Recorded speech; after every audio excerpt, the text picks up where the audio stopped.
మరి చెప్తున్నాను. 2x వస్తుంది. సరే 5 lakhs వేయాలంటే కాదు, $100 కూడా వేసుకోవచ్చు. ఇది సైట్ అడ్వాన్స్ అనమాట, అంతే. సైట్ రాదు, సైట్కి అడ్వాన్స్ కింద $100 అంటే 10,000 కూడా వేసుకోవచ్చు. 5 lakhs మీ దగ్గర లేదు, నా దగ్గర లేదు, మీ దగ్గర లేదు, ఏం చేస్తాము? 10,000 వేసుకుందాము, దానికి 10%. ₹1,000 లెక్కన 20 నెలలు 2x వస్తుంది.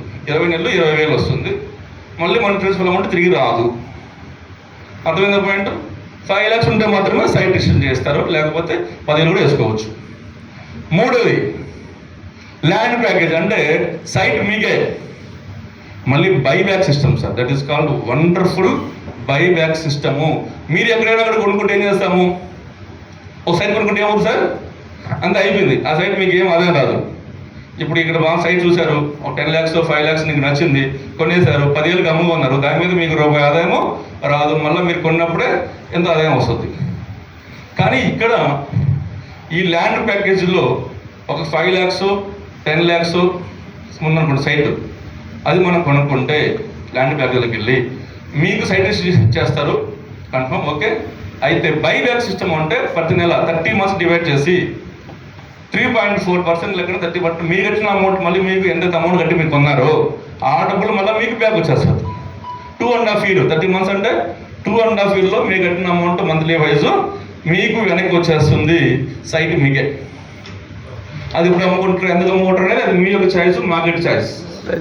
సో ఈ రెండింటిలో కూడా మీకు ఏది అవసరమైతే దాన్ని తీసుకోవచ్చు. ఈ 3 ప్యాకేజ్లో మీకు ఏది అవసరమైనా ఆ 3 ప్యాకేజీకి వెళ్ళొచ్చు. ఇది లాంగ్ రన్ ప్యాకేజ్ అండి. దీన్ని ఎలా ఆలోచించాలంటే, ఏదో ఈ రోజు నుంచి ఇంకా చెప్పా, ఈ కంపెనీ స్కామ్లు కాదు, ఒక లాంగ్ విజన్ ప్రాజెక్ట్. ఆ వేలో ఆలోచిస్తేనే మనం దీన్ని జర్నీ చేస్తాం. అంతే కదా, బయట పోతే 3% అంటాడు ఒక అతను, ఎప్పటికీ రోజుకి 3%. అలా కాదు ఇది, అది 2 months ఉంటుంది, తర్వాత వాళ్ళు ఎవరు ఉంటారో తెలియదు. అవి కాదు, వాటితో మాత్రం పోల్చొద్దండి దయచేసి. ఇప్పుడు బ్యాంక్ చూడండి సార్, ఇందుకు చెప్పకుండా బ్యాంకేగా ₹10 ఇస్తారు. ఎంత? ₹10 ఇస్తారు. అయినా అది బ్యాంకే, పోస్ట్ ఆఫీసే. అట్లాగే ప్లానే, అంతేగాని వాటితో పోల్చొద్దు. బయట కంపెనీలో 3% ఉన్నాయి సార్, డైలీ 2% ఉన్నాయి సార్ అంటే అవి పోల్చొద్దు, ఎవరి ఇష్టం వాళ్ళది. కానీ ఒక స్టాండర్డ్గా ఉండాలంటే, ఒక విజన్గా ఒక కంపెనీ ఒక సిస్టమేటిక్గా ఈరోజు వెళ్తుంది. 2030 దాకా కంపెనీ ఉంటుంది, 2035 దాకా కంపెనీ ఉంటుంది. ఇలాంటి కంపెనీలు మనం జర్నీ చేస్తే ఖచ్చితంగా మన లైఫ్ మారుతుంది. సక్సెస్ అవుతాం సార్ అందరూ కూడా. సక్సెస్ ఒక చిన్న విషయం చెప్తా సార్ మీకు, ఎందుకు సక్సెస్ అంటే ఏంటని చెప్తాను. చెప్పా అవుతా? చెప్పండి.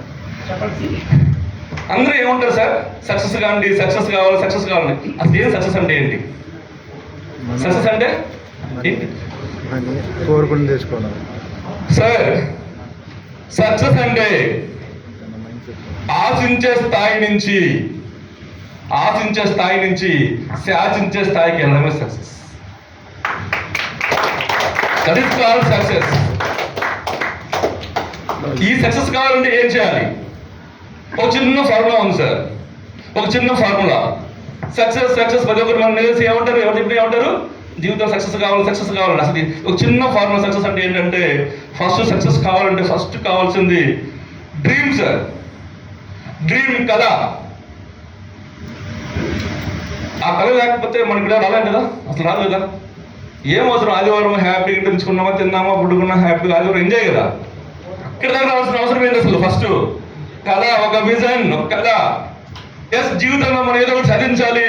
మనం అంటే ఏంటో సమాజానికి, మన ఫ్యామిలీకి చూపించాలి. Yes, he is the real hero. ఒక ఆర్డినరీ వ్యక్తిగా సాధించాలి. ఈ రోజు ఈ మంచి పొజిషన్లో ఒక మంచి రేంజ్ కారు ఎదుగుతున్నాడు, ఒక మంచి హౌస్ లో ఉన్నాడు. ఎస్, అతను చూడు అంటే అలాంటి స్థాయికి ఒక ఐడియల్ గా మనం మారాలి. అంటే మనకి ఫస్ట్ ఒక డ్రీమ్, ఆ డ్రీమ్ ఒక కళ కావాలి. ఎస్, మనం కలగన్నాము. ఈ సాధించాలంటే ఏం కావాలి? అవకాశం కావాలి కదా. కళ కావాలంటే సాధించాలంటే ఏం కావాలి? ఎస్, నేనున్నాను, కలగన్నాము. కానీ అవకాశం లేకపోతే ఏం చేయగలుగుతాం సార్?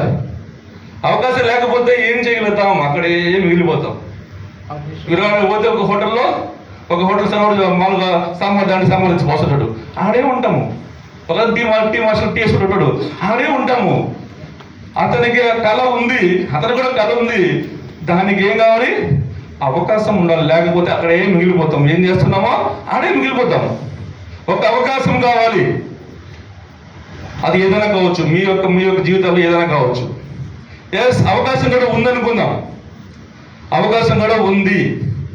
నెక్స్ట్ మనము డిటర్మినేషన్ కావాలి, నిశ్చయించుకోవాలి. ఎస్, ఇలాంటి ప్లాన్ మనం చేయాలి, లేదా ఇలాంటి కంపెనీ పని చేయాలి, లేదా ఇలాంటి దాంట్లో చేయాలి, లేదంటే ఇలాంటి బిజినెస్ చేయాలి, ఖచ్చితంగా ఇది సక్సెస్ అవుతామని చెప్పేసి మనము నిశ్చయించుకోవాలి.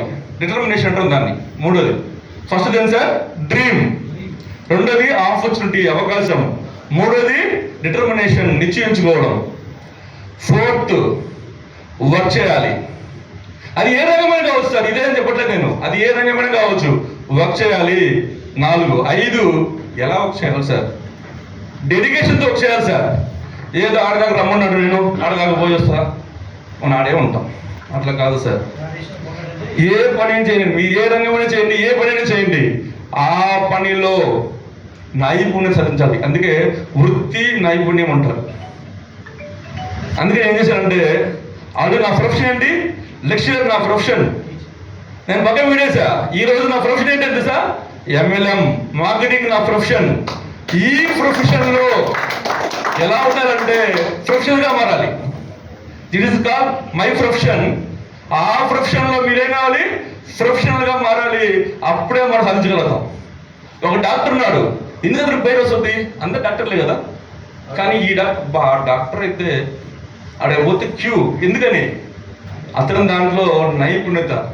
నెల్లూరులో ఒక డాక్టర్ ఉన్నాడు, హార్ట్ ఆపరేషన్స్ కొన్ని వేల చేశాడు, పేరు అట్లా అంత పేరు అనమాట. హైదరాబాద్ వస్తారు అతని దగ్గరికి హార్ట్ కోసము, దాన్ని ఏమంటారు, స్టంట్. అంటే నువ్వు ఏ పని చెయ్యి, ఆ పనిలో నైపుణ్యత, ద బెస్ట్ స్కిల్ ఉండాలి. అలాగా మనం కూడా వర్క్ చేస్తే ఆ వర్క్ ఏదో చేస్తున్నాం కాదు సార్, మనస వాచ కర్మ అని అంటాం కదా, డెడికేషన్ అయ్యి ఫీల్ అయ్యి వర్క్ చేయాలి. అది ఏ కర్మలైనా సరే ఇలా వర్క్ చేస్తే దట్స్ కాల్ లాస్ట్ సక్సెస్ అనబడుతుంది. సో నేనున్నానండి, ఈరోజు మనలో ఒక డ్రీమ్ ఉంది. లైఫ్లో ఒక మంచిగా గోల్ పెట్టుకున్న సాధించాలి, ఒక మంచి స్థాయికి వెళ్ళాలి, ఒక మంచి కారు కొనుక్కోవాలి, ఒక మంచి హౌస్ కొనుక్కోవాలి, మన పిల్లలకి మంచి లైఫ్ ఇవ్వాలి, మనం నమ్ముకున్న మన భార్యకి మన పిల్లలకి మంచి లైఫ్ ఇవ్వాలని మనము ఒక కలగన్నాం. దానికి ఏం కావాలి? అవకాశం కావాలి. ఈ రోజు అందరూ ఎందుకు వచ్చేవాడికి మై ఫారెక్స్ అనే ఈ కంపెనీలో మనకి అవకాశం ఉంది, ఒక మంచి అవకాశం ఇస్తుంది. ఎస్, దీన్ని నమ్మి వర్క్ చేసుకుంటే రాబోయే కాలంలో మనం కూడా